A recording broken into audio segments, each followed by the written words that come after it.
Good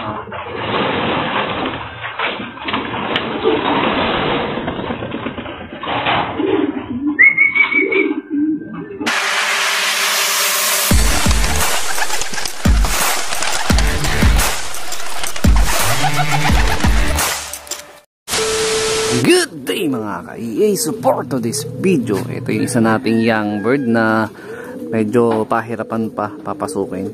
Ayan, so nakita nyo sa ating intro. So actually yung incident na yun, yung intro natin kahapon yun. So paparonda ko kasalukuyan ng mga flyers. Tapos meron tayong susubuan ng mga bagong young bird nga na hindi pa plano pawalan. Bibigyan ko sana ng victory pills. Ayan. So, update dun sa young bird na pumitik at bigla na lang Romonda is ipapaalam ko sa inyo ngayon. So, for today's vlog, meron din tayong ipapadalang ibon sa Tondo, Manila. Ayan. So, ito is mapupunta shoutout kay Sir Nicoy. Ayan. So, nasa ibang bansa si Sir Nicoy. So, ito is, hindi ko sure kung tropa niya, kapatid, or something. Basta alam ko, ano niya to. Ayan, connected sa kanya, syempre. So, ang update. Ay, yun. Sige. Pasok. Pasokin ko na nga muna ito, mga lapatids. Ayan, o. So, ito medyo ilang pa to sa, sa stick.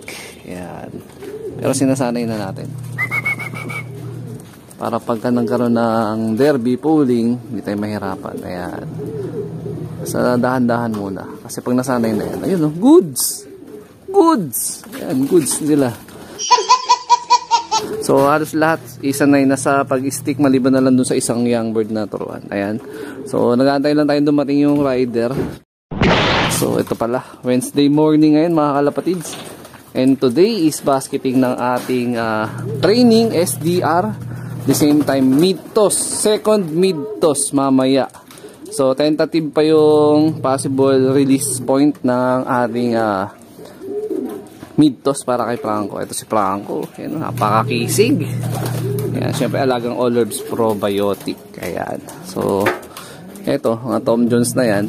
So, pumitik ng around 7 o'clock or magsi 7 pa lang yung young bird na yun. So, nangyari, Romonda, walang lingon-lingon. Sumama dun sa ibang mga flyer natin. Hanggang sa umalis ako ng bahay, wala. Hindi ko siya nakita. Pero, pag-uwi ko kagabi, nakabalik yung ating ibon. Ayan, medyo masama yung timpla ng isa nating grizzle, Ayan, nanood siguro to ng K-drama, nagluluha, Mamaya, hiwalay natin yan. So, paano masabi? So, ang magandang balita is ito yun, yung nakita nyo sa intro. Ayan. So, ito is anak to ni Lady Mina to. Cross dun sa Tacloban Lap Champion ni Sir Longhair TV. Ayan. So, dinoble check ko na yung kondisyon niya kanina. Okay naman. A few moments later. So, ayun, mga lapatids, tumawag bigla yung rider. Kaya, pinospone ko muna. So, ang update, ito, meron tayong ihihiwalay muna. Medyo may indikasyon siya ng one eye cold. Pero the rest, halos lahat goods naman Ayan lalo na to. Sali natin to OB pooling, off color pooling. Ayan. So, speaking of Chocolab. Ayan. So, noong nakaraan, yung kapares niya, nagbuga ng kanilang egg. Sino yung pares niya dito? Ito. Si Ikap ito. Ayan. Lahi pa rin ng habyar natin. So, yung una nilang buga ng egg is walang similya. So, after 1 week, tinanggal ko na. Then, after na sumunod na following week, nagbuga na naman ng itlog. At good news, after 5 days, mayroong similya. So, nanghinayang naman ako dahil parehas naman mayroong similya. So, ang ginawa nating maniobra, meron tayong na-aksidente na itlog dito sa may breeding section na dapat ipipisa din talaga, totally. Kaya lang, dahil hindi nga ako nakapag-refill na maaga ng buhangin, so, naging tendency, tatapakan yung itlog, pumatas. So, defective.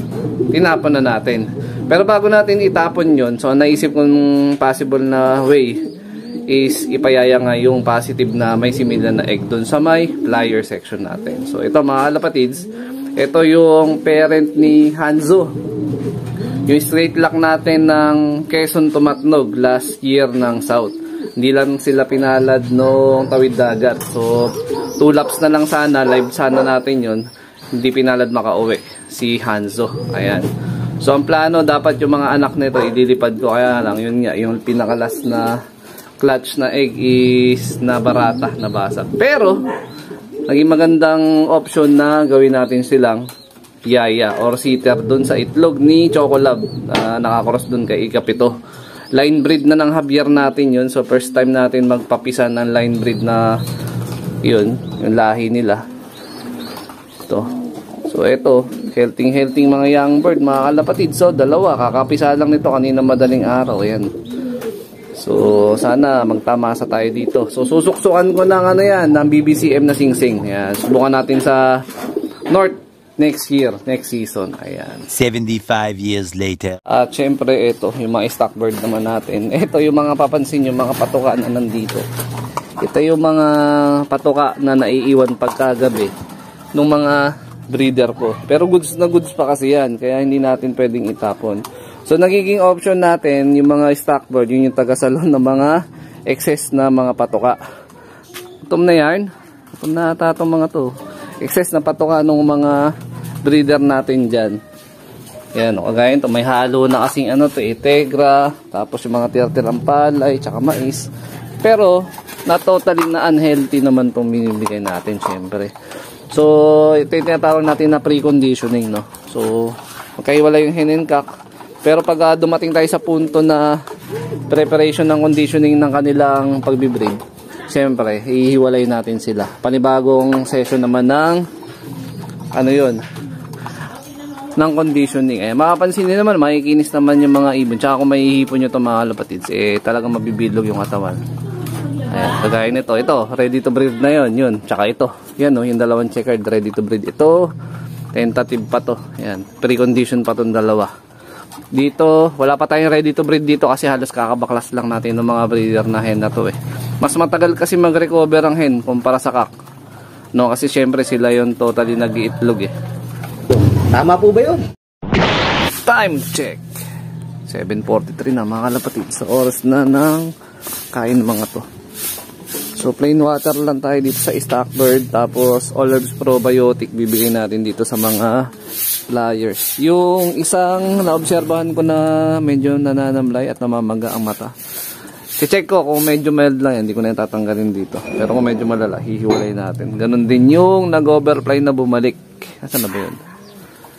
Yo? Ayun, yun. Ayan, pero tingin ko okay naman siya. Ayan, haba ng tuka. Manang-mana dito. Ito yung parent niyan eh. Ayan o. Yun, speaking of, ito yung parent nun. Si Lady Mina to. Javier Lady Finisher Cross dito sa Tacloban Lap Champion. Japan. Ayan. So, naka-all herbs probiotics sila today. Ayan o. Tapos, last clutch na to. Papahinga na rin natin tong breeder na to. Lalo na to si Lady Mina to. Kasi prepare natin siya by January or February. Ayan. Another season ng breeding. Ayan, kamukha niya. Haba ng tuka. Lahi ng Javier. Rektang anak ni Batusay, Javier Leyte Clacker. So, siya, Javier Leyte Finisher. So, yung isa dyan is available for out pa ha. Ayan. So, rektang mensahe lang kayo sa Facebook page. Yung isa, meron na may-ari. Yung isa, bakante pa. Ayan, PM na lang. Baka meron pang interesado ng Javier Leyte line ni EA Love TV. Tapos, magpapakain na ako. Pakain. Ayan. So, alis tayo dahil meron tayong love visit today. So, abangan nyo yung love visit natin next content. Ayan. Yan na sila. Plain na feeds lang muna. Saka na tayo mag-a-adjust pag loading day na ng 4th lap derby ni Franco sa Friday. So, marahil dito ko natatapusin yung video na to. Ayan, shoutout sa mga solid supporter natin dyan. Siyempre, huwag kalimutan mag-like, comment, and share at mag-subscribe. Ayan. Sino bang hindi mo problema dito sa mga matatakaw na ibon na to? So, ingat mga kalapatids. Keep safe. God bless. Ayan. Bibili na naman tayo ng patoka. Wala na tayong patoka. Takaw.